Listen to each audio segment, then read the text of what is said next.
Hello student, welcome back my new video. तो student, जिन जिन बच्चों का 1 मार्च को गणित का पेपर है ना, यानी कि 1 मार्च को अगर आप लोग का मैथ का पेपर है तो ये वीडियो आप लोगों के लिए काफ़ी महत्वपूर्ण होने वाला है, क्योंकि मैं आप लोग को इस वीडियो में बताने वाला हूँ 2025 में आने वाला गणित का वायरल पेपर। अगर आप लोग इस वायरल पेपर को देख करके जाते हो तो आप लोग को बोर्ड एग्जाम में 70 नंबर लाने में कोई नहीं रोक सकता है। तो वीडियो में बना रहिए और वीडियो को अंत तक देखिए, तभी आप लोग को समझ में आएगा, ठीक है। और स्टूडेंट, इस वायरल पेपर का जो कोड है ना वो है 802 BB, ठीक है। अगर आप लोग इस वायरल पेपर को हल करके जाते हो बोर्ड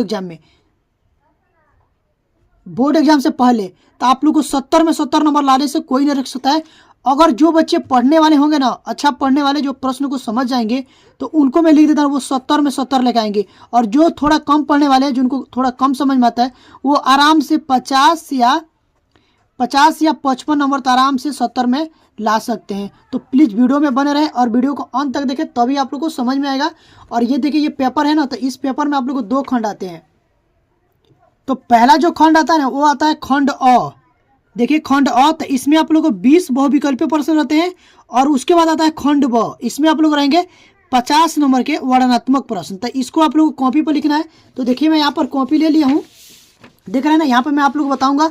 और उसके बाद देखिए, जो आप लोग को 20 नंबर के जो प्रश्न आते हैं ना बहुविकल्पीय, उसको आप लोग को OMR पर भरना है। क्या भरना है? OMR सीट पर आप लोग को उत्तर देना है, उस पर वहाँ पर गोला लगाना है। आप लोग को हिंदी के पेपर में आप लोग दिए होंगे, तो आप लोग को OMR मिला होगा, आप लोग को उसी OMR पर भरना है। और स्टूडेंट, उसको अच्छे से भरिएगा, ताकि आप लोग को 20 में 20 नंबर वहीं से मिलेंगे। अगर आप लोग वहाँ पर गलती करेंगे ना, तो पूरा 70 में 70 आप लोग को नहीं आ पाएगा। तो वहाँ पर आप लोग को गलती नहीं करना है। तो चलिए स्टूडेंट, बिना कोई देर हुए इस वायरल पेपर को हम हल करते हैं। तो सबसे पहले यहाँ पर देख लीजिए आप लोग, और यहाँ से देखिए स्टूडेंट, ये है आप लोग का खंड ब। और इसमें आप लोग को एक प्रश्न दिया रहेगा, वर्णनात्मक प्रश्न में 21 नंबर प्रश्न लिखेगा कि सभी भाग हल कीजिए। और इसमें आप लोग को कितने प्रश्न रहेंगे, यहाँ पर देखो, क ख ग घ, ठीक है ना, अंग और च करके, यहाँ यानी कि 6 प्रश्न रहेंगे। और सभी भाग बोला हल करने के लिए। और 6 प्रश्न के लिए आप लोग कितने नंबर मिलेंगे? 2-2 नंबर, देख रहे हैं ना। तो 2-2 नंबर, तो 6 प्रश्न है तो आप लोग को 2-2 नंबर मिलेंगे। यहाँ से 12 नंबर क्लियर हो जाएगा, ठीक है ना, क्योंकि यहाँ पर 6 प्रश्न है और 6 प्रश्न को अगर हम लोग हल करते हैं तो यहाँ से आप लोग को 12 नंबर क्लियर हो जाएंगे। तो चलिए मैं आप लोग इस प्रश्न को हल करके दिखाता हूँ। तो यहाँ से देखिए स्टूडेंट, ये जो आप लोग को वायरल पेपर देखा है ना, उसी में के प्रश्न है। और मैं यहाँ पर कॉपी पर लिख लिया हूँ। और ये सारे प्रश्न 2 नंबर वाले प्रश्न हैं। तो ये जो कि ये 2 नंबर के 6 प्रश्न हैं, अगर आप लोग इस 6 प्रश्नों को हल करते हो तो आप लोग को 12 नंबर यहाँ से पक्का हो जाएंगे। तो स्टूडेंट, पहला जो प्रश्न दिया है वो दिया कि यदि 3x + 2ky = 2 और 2x + 5y + 1 = 0 द्वारा दी जाने वाली रेखाएं परस्पर समांतर है, तो k का मान ज्ञात कीजिए। अब देखिए प्रश्न में क्या दिया है, ये आप लोग को मेन है, रेखाएं परस्पर समांतर दे रखी है। तो रेखाएं समांतर कब होती है? जब A1/A2 बराबर होता है B1/B2 के, परंतु बराबर नहीं होता C1/C2 के, तो ये रेखाएं समांतर होती है। तो सबसे पहले यहाँ पर हम लोग जो दिया उसको लिख लेंगे। तो यहाँ से लिखेंगे हल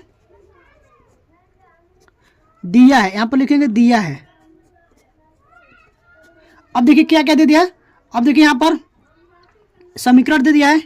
तो पहला जो समीकरण दिया वो 3x + 2ky = 2। वह जो दूसरा समीकरण दिया है वो दिया है 2x + 5y + 1 = 0। तो इसको हम लोग क्या करेंगे, पहले व्यवस्थित कर लेंगे। तो यहाँ पर दिया ना कि 3x + 2ky, और ये माइनस में सॉरी यहाँ पर 2 है, तो इधर क्या हो जाएगा, माइनस में 2 हो जाएगा, = 0। इसको समीकरण नंबर 1 मान लो, ठीक है। उसके बाद देखिए ये है 2x + 5y + 1 = 0, इसको समीकरण नंबर 2 मान लेते हैं। अब देखिए हम लोग क्या करेंगे, अब देखिए यहाँ पर लिखेंगे चूंकि A1/A2, B1/B2, C1/C2 की तुलना करने पर इसका जब तुलना करेंगे तो यहाँ से देखो समीकरण 1 से आप लोग को मान निकालना होगा। यहाँ से जो समीकरण दिया ना 1, यहाँ से लिख लेते हैं समीकरण 1 से जो दिया, समीकरण 3x + 2 के वाई माइनस 2 इक्वल टू 0। और जो दूसरी समीकरण दे दिया है वो दिया 2x plus 5y plus 1 equal to 0। तो यहाँ से आप लोग को a1 का मान निकलेगा। तो देखो यहाँ से a1 बराबर हो जाएगा x का गुणांक, तो ये जाएगा 3, b1 बराबर हो जाएगा y का गुणांक, तो y का गुणांक क्या है 2y 2k सॉरी, यहाँ से 2k हो जाएगा। और c1 बराबर यहाँ से हो जाएगा आप लोग को माइनस में 2। ठीक है, उसी प्रकार से यहाँ से a2 निकालेंगे, तो a2 बराबर हो जाएगा 2। ठीक है, b2 बराबर निकालेगा, b2 हो जाएगा 5 और c2 हो जाएगा आप लोग का 1। इतना समझ गए ना। अब देखिए यहाँ से जब रेखाएं समांतर होती है तो a1 बट्टा a2 बराबर होता है b1 बट्टा b2 के। ठीक है ना, परंतु बराबर नहीं होता c1 बट्टा c2 के। तो वो चीज़ यहाँ पर हम लोग लिखेंगे, यहाँ पर लिखेंगे चूंकि रेखाएं परस्पर समांतर है, परस्पर समांतर है,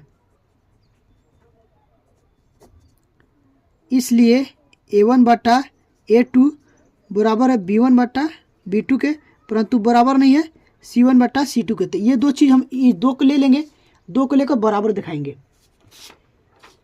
तो यहाँ पर देखिए,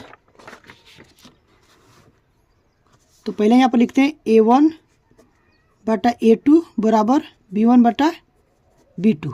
अब देखिए यहाँ पर a1 का मान कितना है, यहाँ से हम लोग निकाले थे a1 का मान। तो a1 का मान है 3, यहाँ से लिखेंगे 3 बटा a2 का मान है 2 बराबर b1 का मान है 2k। ठीक है, और b2 का मान है 5। इसको हल करेंगे। अब देखिए इसको तिरिया गुणा कराएंगे, तो जब इसको तिरिया गुणा कराएंगे तो ये हो जाएगा 2 दूना 4 4k इक्वल टू 5 तिहाई 15।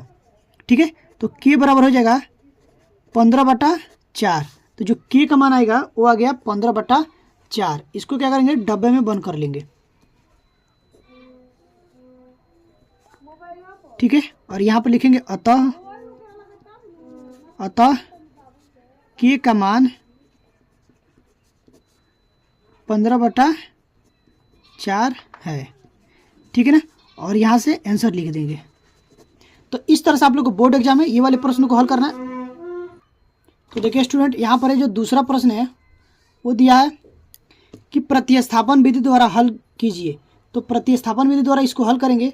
तो देखिए प्रतिस्थापन विधि को द्वारा कैसे हल करते हैं, सबसे पहले जो समीकरण दिया है उसको लिख लेंगे। यहाँ से लिखेंगे हल दिया है। यहाँ पर देखिए क्या दे दिया, पहला जो समीकरण दिया x माइनस वाई बराबर 2, इसको समीकरण नंबर 1 मान लेंगे। ठीक है, वह फिर से दिया है 4x प्लस 7y बराबर 30, इसको समीकरण नंबर 2 मान लो। जब प्रतिस्थापन विधि लगाते हैं ना तो क्या करते हैं, एक समीकरण से पहले x का मान ज्ञात करते हैं और x का मान ज्ञात करने के बाद वो मान उठाकर हम लोग समीकरण नंबर 2 में रख देते हैं, या फिर जिस समीकरण से आप लोग निकालेंगे ना उस समीकरण में नहीं रखना, अलग समीकरण में रखना है। तो चलिए हम समीकरण 1 से निकालते हैं x का मान। तो यहाँ पर लिखेंगे समीकरण 1 से। ठीक है, तो समीकरण 1 है x माइनस वाई बराबर 2। ठीक है ना, तो यहाँ से हो जाएगा x बराबर हो जाएगा 2 और y इधर आके क्या हो जाएगा प्लस में हो जाएगा, क्योंकि इधर माइनस में है। तो इसको मान लेंगे समीकरण नंबर 3। देखो x का मान आ गया। अब क्या करेंगे, यहाँ पे लिखेंगे x का मान समीकरण 2 में रखने पर। अब देखिए x का मान जो समीकरण 1 से निकाले हैं ना, तो 1 में नहीं रखेंगे, 2 में रखेंगे। अगर 2 से निकाले होते तो फिर हम 1 में रखते, लेकिन 1 से निकाले हैं तो 2 में रखेंगे। तो वो चीज़ यहाँ पर लिखेंगे x का मान समीकरण 2 में रखने पर, 2 में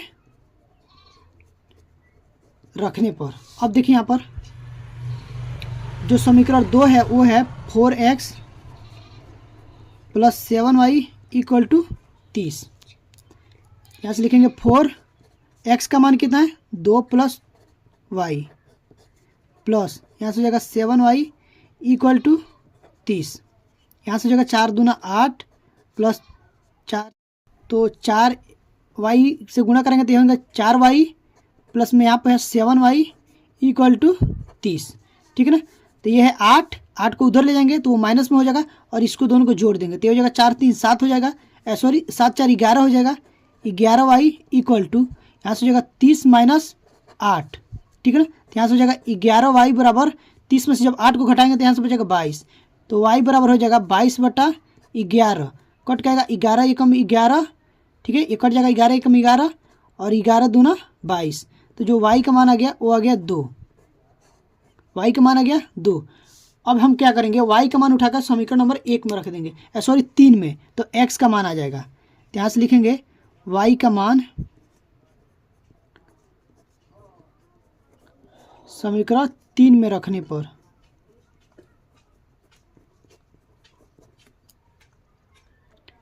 अब देखिए समीकरण 3 क्या है, x बराबर 2 + y, ठीक है ना।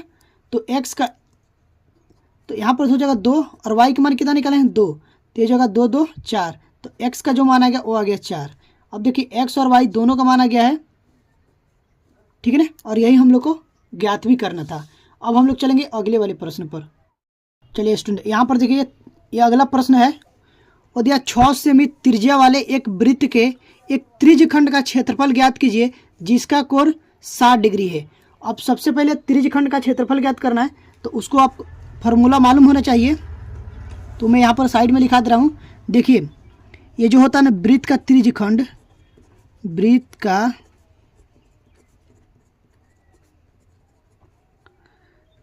त्रिज्यखंड का क्षेत्रफल ये होता है θ/360 πr², ठीक है ना। तो अब देखिए सबसे पहले हम प्रश्न को जब हल करेंगे तो यहाँ पर देखेंगे क्या क्या दिया है। सबसे पहले लिखेंगे हल, जो जो दिया रहेगा उसको लिख लेंगे। तो पहले लिखेंगे दिया है, तो देखिए क्या क्या दे दिया है, वृत्त की त्रिज्या दे दिया है, तो यहाँ से लिखेंगे वृत्त की त्रिज्या, वृत्त की त्रिज्या यानी कि r दे दिया है 6 सेंटीमीटर, ठीक है। उसके बाद देखिए क्या दिया है, और इसका कोण दे दिया है, कोण दे दिया है कि थीटा दे दिया है 60 डिग्री, और बोला क्या ज्ञात करना है हम लोग को, त्रिज्यखंड का क्षेत्रफल, त्रिज्यखंड का क्षेत्रफल, ठीक है ना, ये ज्ञात करना है, ठीक है। तो यहाँ पर लिखेंगे चूंकि त्रिज्यखंड का जो वृत्त का, लिखेंगे वृत्त का जो त्रिज्यखंड का क्षेत्रफल होता है, त्रिज्यखंड का क्षेत्रफल बराबर होता है θ/360 πr²। अब देखिए इसमें मान भरेंगे, तो यहाँ से देखिए थीटा बराबर कितना दिया 60 डिग्री, और यहाँ से लिखेंगे 360 गुण पाई का मान कुछ नहीं दिया तो 22/7 रखेंगे, गुण आर का मान कितना है 6 सेंटीमीटर, तो यहाँ से लिखेंगे 6 और गुण आर 2 बार है, तो यहाँ से लिखेंगे 6 गुणा 6।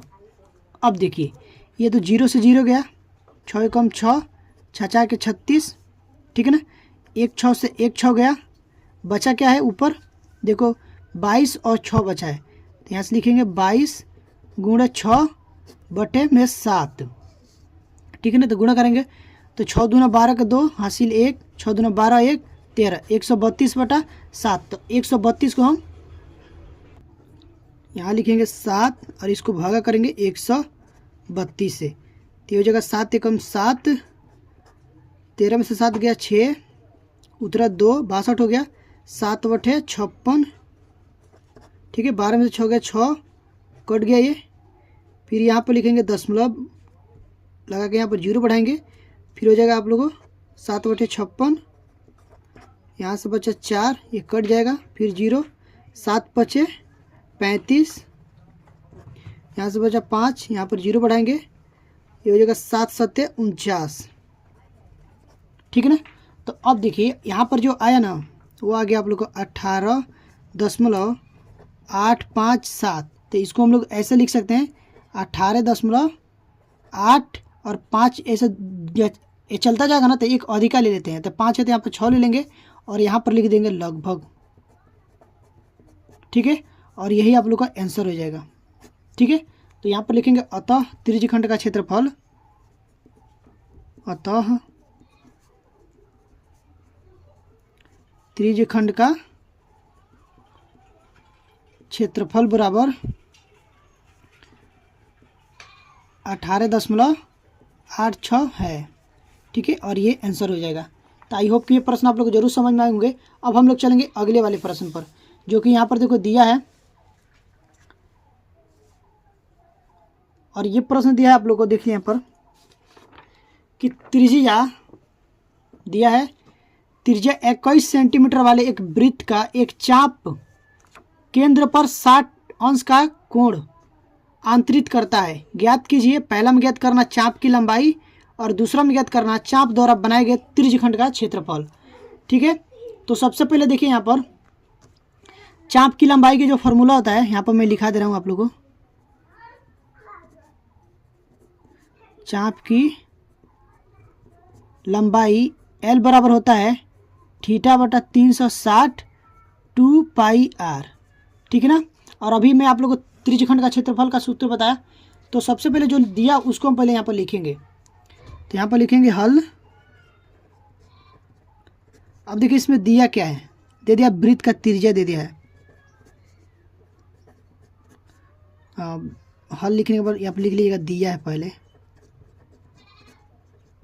दिया है, उसके बाद लिखेंगे दिया है वृत्त का त्रिज्या, वृत्त का त्रिज्या यानी कि आर जो दे दिया वो दे दिया 21 सेंटीमीटर।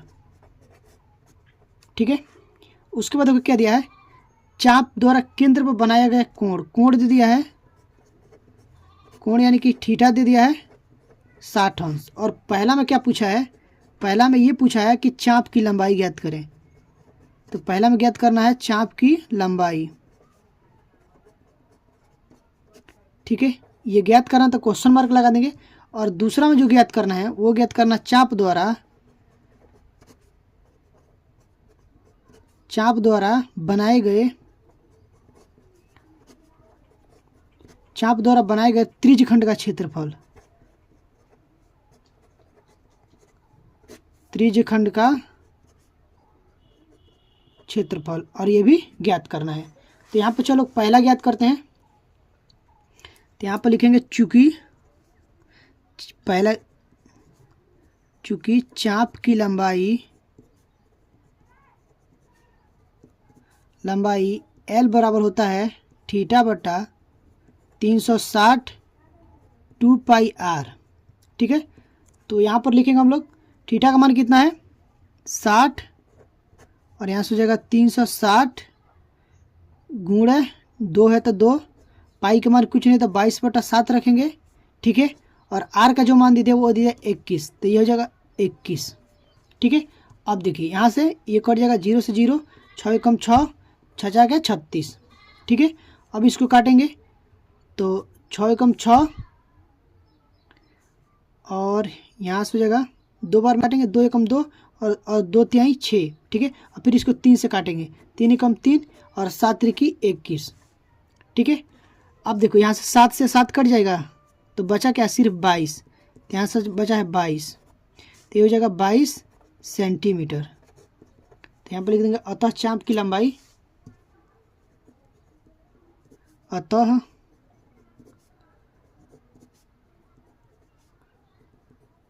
चाप की लंबाई L बराबर 22 सेंटीमीटर है। ठीक है, और यहाँ पे ये आंसर हो जाएगा।